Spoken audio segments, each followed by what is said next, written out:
Ah, yes! You know what that sound means. F1's on holiday, so guess what? We're on holiday. And there's only one damn place to go on holiday, boys and girls, and that's Greentopia. And you know why that is, because that's the only place where the beer flows like wine and the wine flows like beer. The cannabis? Oh yes. Look at my face, you can see I've been partaking. That cannabis, it grows as far as the eyes can see. Look at it out there. Green and luscious. Take a little whiff. Oh yeah. That air smells fantastic. But it's the off season, boys and girls. Or not, little summer break. We'll have a little break ourselves. We got some news though during the summer break here. In the Paddock news. F1. Green the cheese. In the news, how has your break been, Cheese? Look at my face. It's been fantastic. It's been fantastic. How about yours, sir? How has yours been? It's been incredible. As I jumped on the system that we use to put together the episodes, post-episode, all the fancy tools we use on the computer here, and it feels like it's been like months since we've been here. So we feel we are ready for a second half. We are ready for an exciting second half. We definitely missed everyone, and we appreciate everyone still listening to old episodes and getting ready for second half and some great episodes in the second half, because we're expecting a fantastic second half of the season. We're going to talk about is it over still for Max, but far from over probably for the constructors and the Constructors Championship. Will Sergio Perez make a comeback, or will he be gone from Red Bull? We got a lot of news that happened over the last couple weeks. It has been fantastic getting ready for this second half. McLaren, Mercedes won 3 of the last 4 races going into break. So it is a whole new world. I guess we start with Red Bull, and I know you got a news story with Red Bull, so I guess let's start. Got a couple actually. Let's start with Red Bull. Actually. And will the mighty Red Bull fall? Can Max Verstappen win this drivers' championship yet again? I think both the titles are still up in the air right now, especially the way McLaren is charged. Mercedes has taken some wins, so that's, Max has been down in the finishing standings last few races here, so they've been getting outscored. He's been getting outscored by Lando, so it's I don't think anything is finished at this point. It's all up for grabs. But firstly,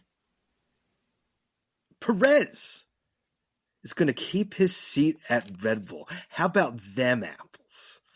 I think everybody would have had their money on he is fired during the break, but he's not. He's keeping his seat. But for how long will he be in that seat? Is the real question.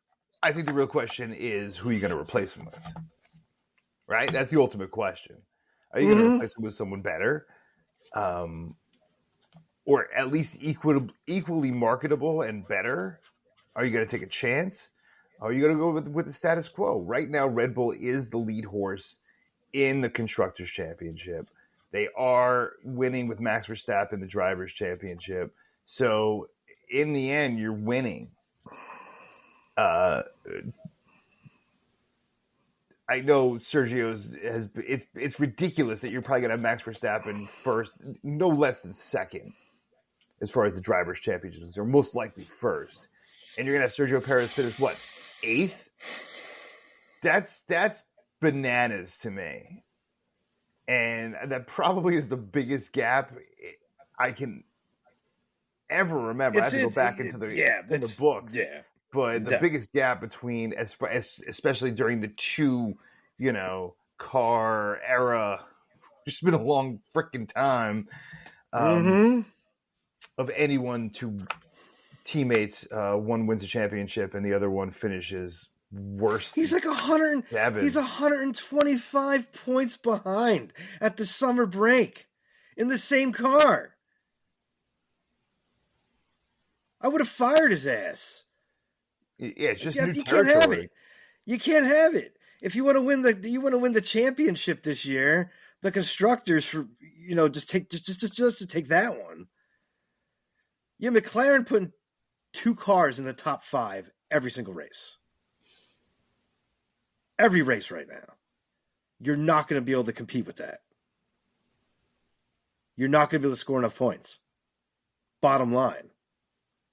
Just do the math. Just do the math on it. No. Max isn't winning every race anymore. So it's not going to be 25 points every race. Just for him. That's out the window. F1 has gone from predictable to must-see TV. Because you don't know what the heck's going to happen at the end of the race. As you said at the beginning here, Mercedes has won 3 out of the last 4. So where's Red Bull getting that 25 automatic points that they were getting?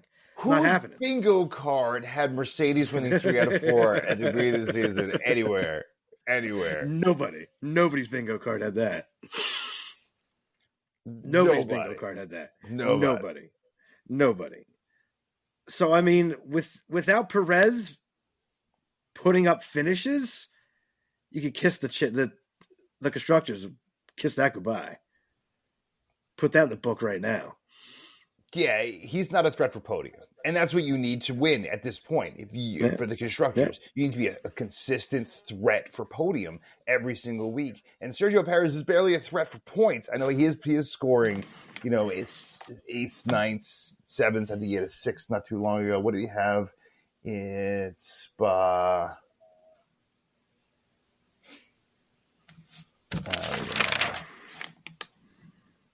Okay, started 2nd and then finished 8th. So, stellar performance there.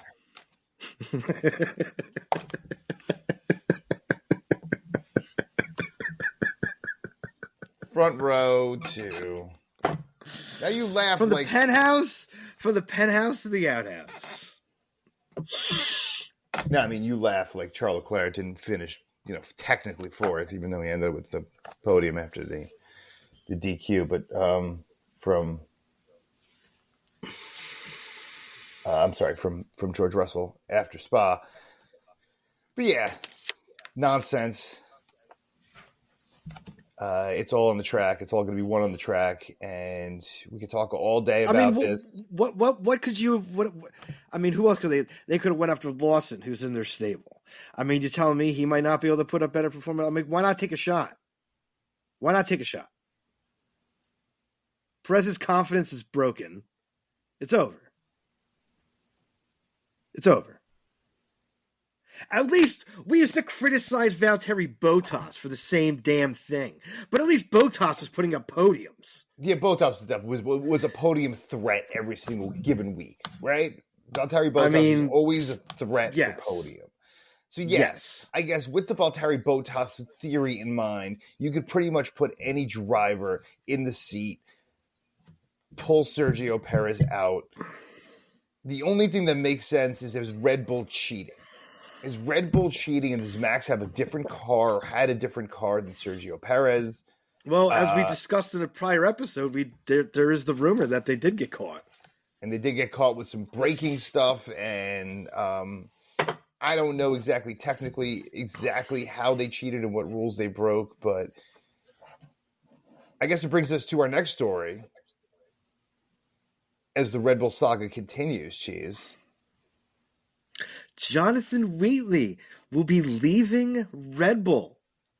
He'll be joining Audi, Sauber, whatever the heck you want to call him at this point, to take over the team principal role. How about them apples? Again, like I aforementioned, and as I wonderfully brought you in that story, is that something stinks at Red Bull. If you go back to one of our episodes previously from a few months back, something's rotten at Red Bull. And it's true. And is it these scams and sagas? Is it these potential cheating rumors? Do people want to get out of Red Bull because they don't want, when the proverbial shit hits the fan, they don't want to be part of it? We've all worked at a company at some point where you know something shady's going on in the back, and you're like, I probably should quit now before stuff goes down. And it may not actually affect your position since you did nothing wrong, but you know other people did something wrong, and you have to make that choice. I think everyone at some point in their life ends up in that situation, and I think that all signs point to something's rotten at Red Bull. We've been talking about it all season long. All season long. And so no surprise if anyone leaves Red Bull at this point, because I think everyone's trying to get off the train before the train derails. And I think they had their little moment. I think in the part of sun that's here, also you got a lot of that's also the pissing match you got going on between Marco and Christian Horner. I mean, it's a pissing match between the two of those. Yeah, but I think there's more there. I think something rotten is going on. I think there's a lot of things. I think a major rotting point is Christian Horner himself. All right. What else you got? I think his head's ballooned a little too much, and people can't stand it. There's a lot of back scene stuff, and it's definitely from the top. When you got two guys going for a pissing match for control, that's never a good thing. Yeah, we'll see what happens. It's all it just depends if they win. If they win the constructors and Max Verstappen wins the drivers' championship, it'll be the same business as usual next year. Like I said, what else you got? Jack Doohan. It's rumored to be getting the second seat at Alpine. I mean, it pretty much seems like the best decision they can make at this point. Thoughts? A lot of people like him.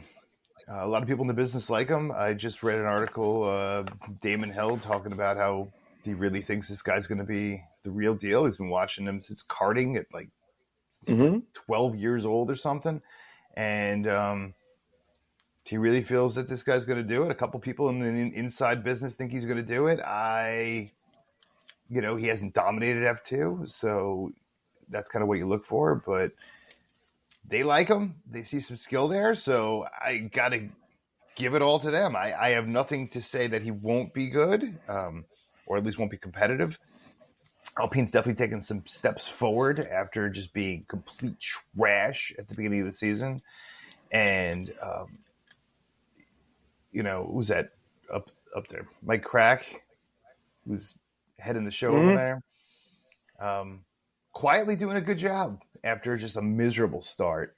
And, Haas gets to absorb the Esteban Ocon nonsense, and they get to move on. And let's see how much poison that was bringing to the organization as we...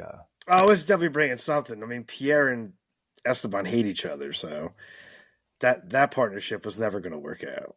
We talked about that in the past. We knew that was never going to work out.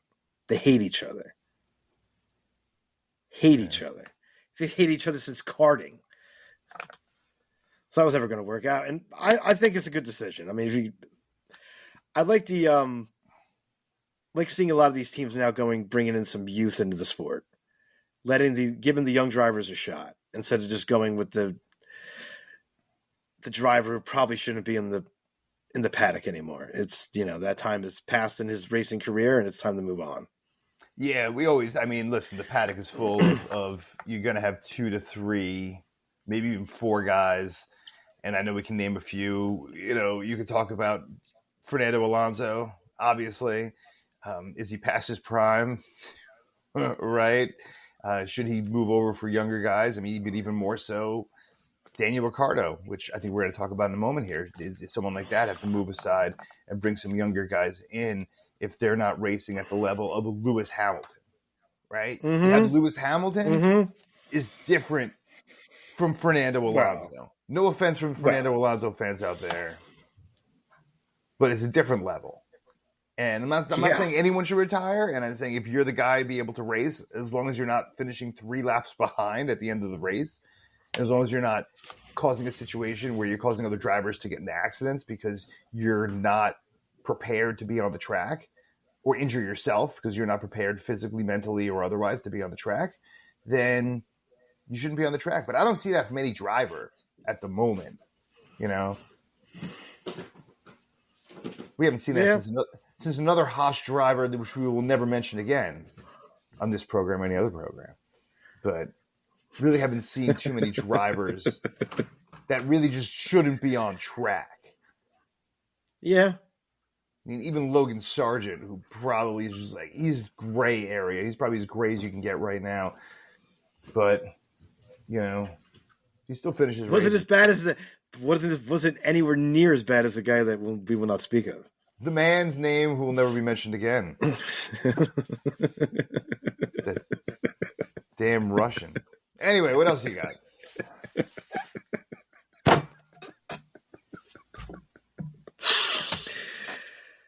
All right. Rumor has it Danny might not keep his seat for the rest of the season.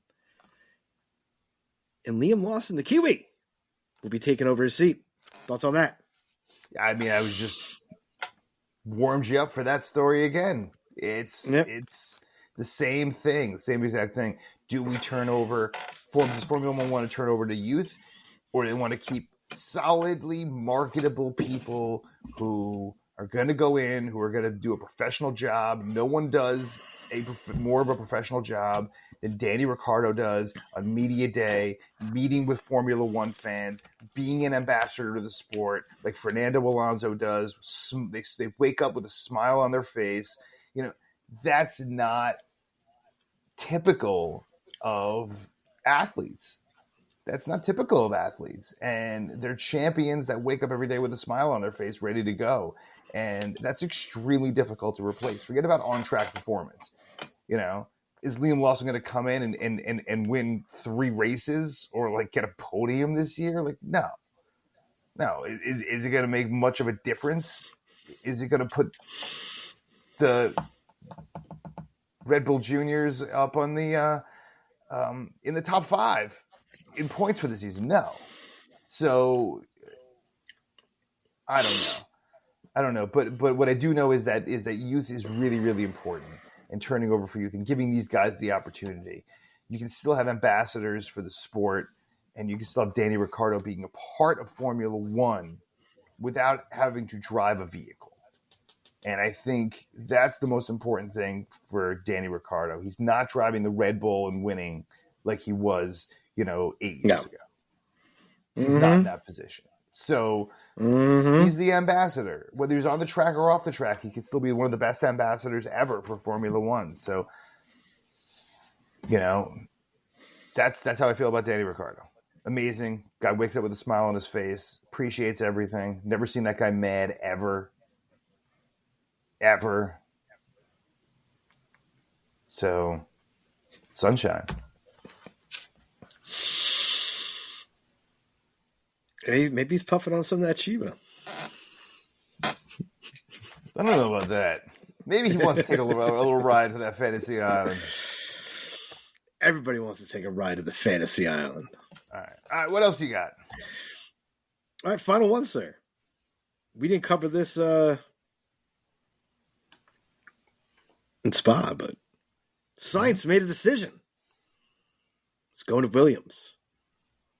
Thoughts on that? Carlos Sainz bring Williams back to glory. So I'm assuming he's replacing Logan Sargent. Yes. It's right off the bat a massive upgrade. And yeah. I think putting Carlos Sainz again. Carlos is like a step below all the guys we just talked about as far as the ambassadorship. He's definitely way more emotional than a Danny Ricciardo or someone like that. But he's a celebrity face in a Williams, and that's what Williams needs right now. They need the exposure. They need someone like Carlos Sainz just for the exposure of their brand, and they're willing to pay for it. So if they're willing to pay for it, and they want him as far as exposure to the brand goes, That's great. It's definitely a net positive as far as points will be concerned over Logan Sargent. It's a massive improvement over Logan Sargent. And the experiment of having an American maybe long-term didn't work out as far as Williams is concerned. So Albon's still on for next year. He has one more year left of his contract. I believe so. Yeah, I think so. So, very interesting. For 2 Albon years. and Carlos Sainz together next season. I like it. I like the Albon Carlos Sainz, and maybe that'll give Alex Albon, who's like on the cusp. Every year it feels like Alex Albon's on the cusp of like breaking it.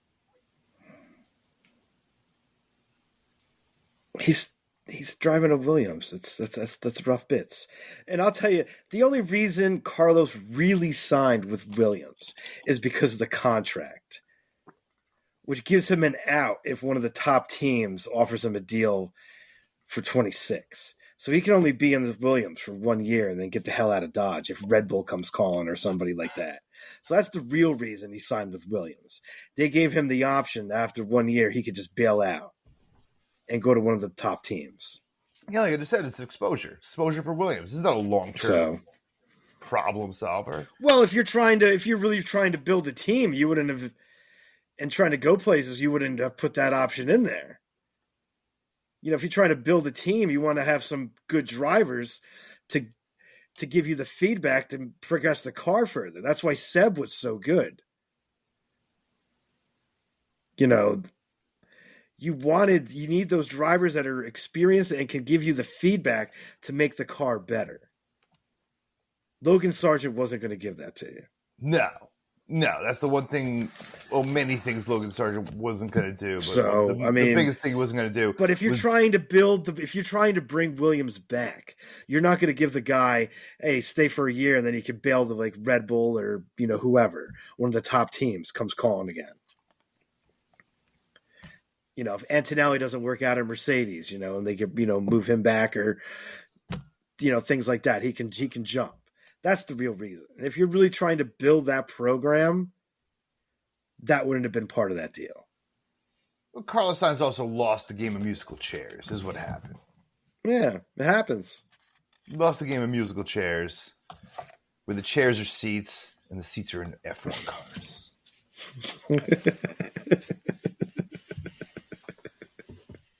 I think we all get the metaphors there. Just in case.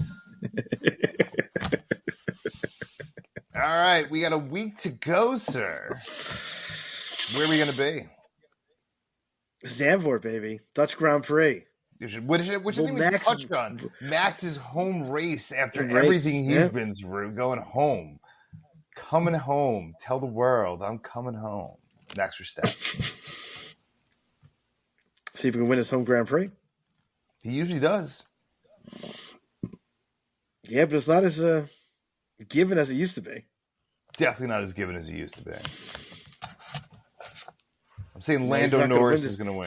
He's not going to win this by a minute and change like he did last time or whatever. So no, it's Lando's race to win. I mean, you could throw Lando, Oscar. You could throw the Mercedes in there. People like Oscar to win this. A lot of chatter. Oscar's been a coming. Yeah, people think Oscar Piastri has got a real shot at Zandvoort. The wind's got a shot at every race. He's got a shot to win at every race. He's in the McLaren, which is pretty much the best car on the grid right now.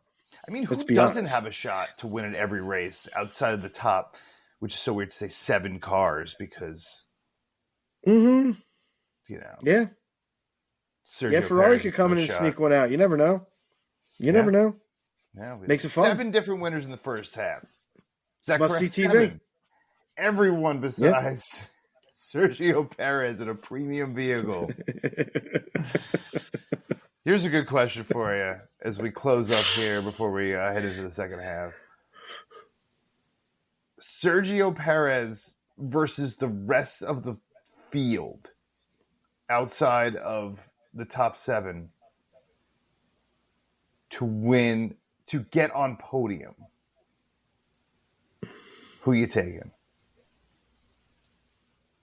Sergio Perez for the rest of the season, or all of the 12 drivers? I still have to take Sergio, to be honest. He's in the better car. If he somehow puts something together, I don't see any of the other,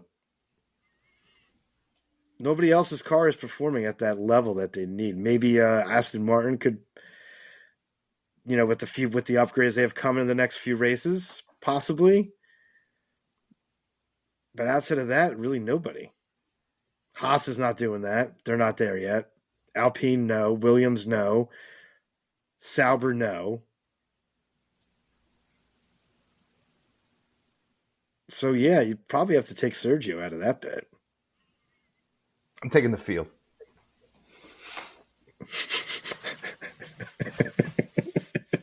Taking the field. I mean, he's definitely not Tiger Woods back in the day. I was just thinking the same thing. I was going to make a Tiger Woods joke right there. Taking the field. I mean, back in the day, you would definitely take Tiger versus the field, but... No, I'm taking the field. All right, we will see everyone next week. Hit us up in the paddock.usa@gmail.com. We begin next week back on YouTube. Finish the year strong. Finish the second season strong, because there'll be a lot of popping for the second half, especially if Max doesn't score points or comes in like 7th or less in his home Grand Prix. That can majorly open the door here. That can majorly. Oh, he might. If he doesn't finish on the podium, minimum. If he finishes like 5th or something, there'll be talk about him.